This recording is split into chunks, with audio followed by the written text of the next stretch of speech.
Greetings, Commanders! Mini here! Welcome back to another episode of Elite Dangerous Overengineering.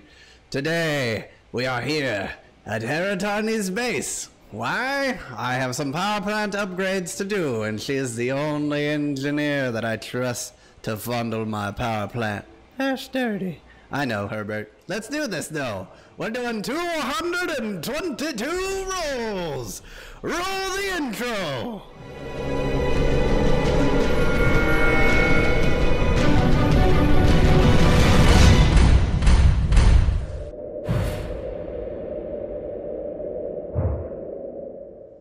Now, before we go through any super delicious rolls, let's take a look at my grade 5 overcharged power plant that I currently have on the Annihilator. Power capacity, 45.3% increase, mass increase, integrity decrease, and heat efficiency from 0.4 to 0.6, 45.6% heat. So, my heat efficiency and my power capacity appear to be linked. So, what I'm going to aim for is about 50 megawatts and 0.4 to 0.5 on the heat efficiency. I need lower heat so I don't overheat as much while using all those really heat-heavy weapons. So that's the goal for today. However, we will not actually be using this particular power plant. We'll be using one of my lower tier power plants, because I do have 3 of these, so we're going to throw in the 48.16 megawatt power supply. This is the one that I have been using on the Eternal Circus, so let's get this one upgraded. Now, for a grade 5 overcharged power plant, you are going to need conductive ceramics and chemical manipulators. Both of these you can get in the exact same location, luckily enough. Anarchy system, outbreak conditions, convoy beacons. You might have to fly around for a bit until you actually find a system that spawns them. Now, something very important to note, if you are searching for this system through eddb.io, you need to make sure that the controlling faction is under Outbreak and there are no other conditions like civil war or civil unrest or boom conditions, anything like that, that can mess with the system's ability to spawn convoy beacons. The worst thing is civil war. It always trumps the beacons. So make sure if you are looking for those points of interest for the convoy beacons that you make sure that the system is only in outbreak conditions. As far as Tellurium, just go watch the material gathering live stream. I gave the coordinates and everything. Gathering materials at the crashed Anaconda in Orrere 2B. That Anaconda drops zirconium, tellurium, ruthenium, antimony, and tungsten. So you can get 5 really good grade 5 upgrade materials rather than running around on planets. You can just go there and keep farming those cargo racks. Anyway, before we go any further, let's go ahead and do these rolls, shall we? And of course, enjoy some music and some really sped up footage. Here we go! View cost and generate!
Oh, and of course, last roll. The RNG never fails. Shit roll. Thanks, Frontier. You guys are dicks. See, if I could get that heat efficiency of like 0.49 with that 51.39 megawatts, I'd be happy, but no! Oh well. I'm curious. How many rolls do I have now? Number of upgrades generated, 6,361. Grade 5 upgrades generated. Hey, I broke 4K. Awesome. 4,076 grade 5 rolls. As you can see, my numbers are bigger than yours. As far as that goes. Anyway, let's take a look over these power plants. So this is the exact same power plant that we came in with. I did at least about 100 rolls on it. No change. Still really good power. Not so much on the heat capacity. So the two main stats that I'm looking at is the power capacity, of course, plus 45.3 on this one. That's really nice. And the heat efficiency. Around a 0.5 is better. On average, I've seen the heat on a very high roll at around 35 to 45%. So if you can get around 40%, you should be good. Let's go ahead and take out the other class 8A power plants. Why do I have three? I have one for the Annihilator, I have one for the Phoenix, and I have one for the Circus. The Autonomous Circus, the one that shoots like all the missiles. So we're just going to scale these down by power capacity. So this one is 42.8% power capacity plus 44.8 heat efficiency. So not that great. The mass and stuff I'm not terribly worried about. But this is my mid-grade power plant. I was able to get an increased power capacity and a lower heat efficiency on it, so that is good. That's mainly what I'm going for. I'm fine-tuning these modules.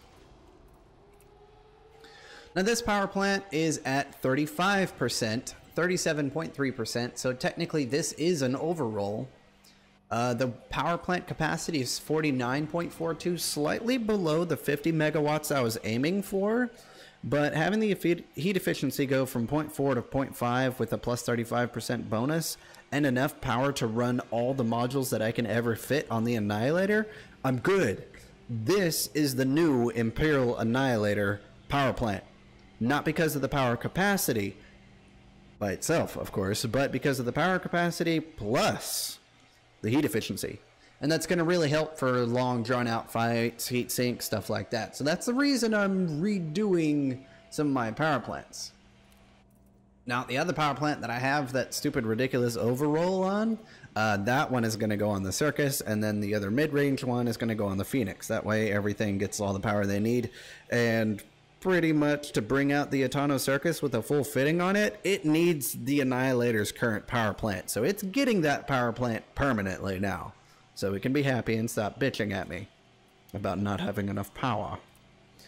Anyway, this one we're sitting at 40.4% and a 39.5% increase or decrease to heat efficiency. So this gives me 35.37 megawatts. This is a 6A power plant. This can be used on my Python. Oh wait, no. This can be used on my Daka gunship and I believe also the Fer-de-Lance. This power plant is a 36.9, so not so much on the high power, but it does have a good heat efficiency. So depending on the ship, if it needs more heat efficiency, or if it needs a little bit extra power, because you can see, let me look in between these, this one's 35.37, this one's 34.5, so not a huge difference in between them, but if one of them needs a little bit extra power, and the other one doesn't need as much power but has heat issues, I've got two 6A power plants to throw in between those ships. Other than that, I've got a 5A power plant. And 5A power plants only fit on the Asp Explorer and the Orca. And I'm good. That's fine where it is. No need to poke it. The 4A power plant, however, this is for the Vulture. This one got a very nice increase to power capacity. So standard 4A power plant's 15.6, now it's 22.24. So now that it's at 42.6%, and the heat efficiency isn't bad either, so not bad. And Well, that's everything. I'm going to slap on this 4A. Or actually, no, the 3A, because that's what I use on the Anaconda to get around. Because it has a grade 1 overcharge with a mass reduction and a slight power bonus and a little bit reduction in heat efficiency. But the mass reduction helps me jump a teeny weeny bit further, about 63.15 light years. But that's for its A to B moving things around build. Anyway, Commanders, I hope you did like the video. Please do like the video. Feel free to subscribe. And if you have any more ideas on other things that I can over-engineer, let me know, and then we'll do a live stream together to gather said materials. Hopefully in time to get a video done for next Monday. Anyway, Commanders, this is Commander Mini for Elite Dangerous Over-Engineering. Signing out!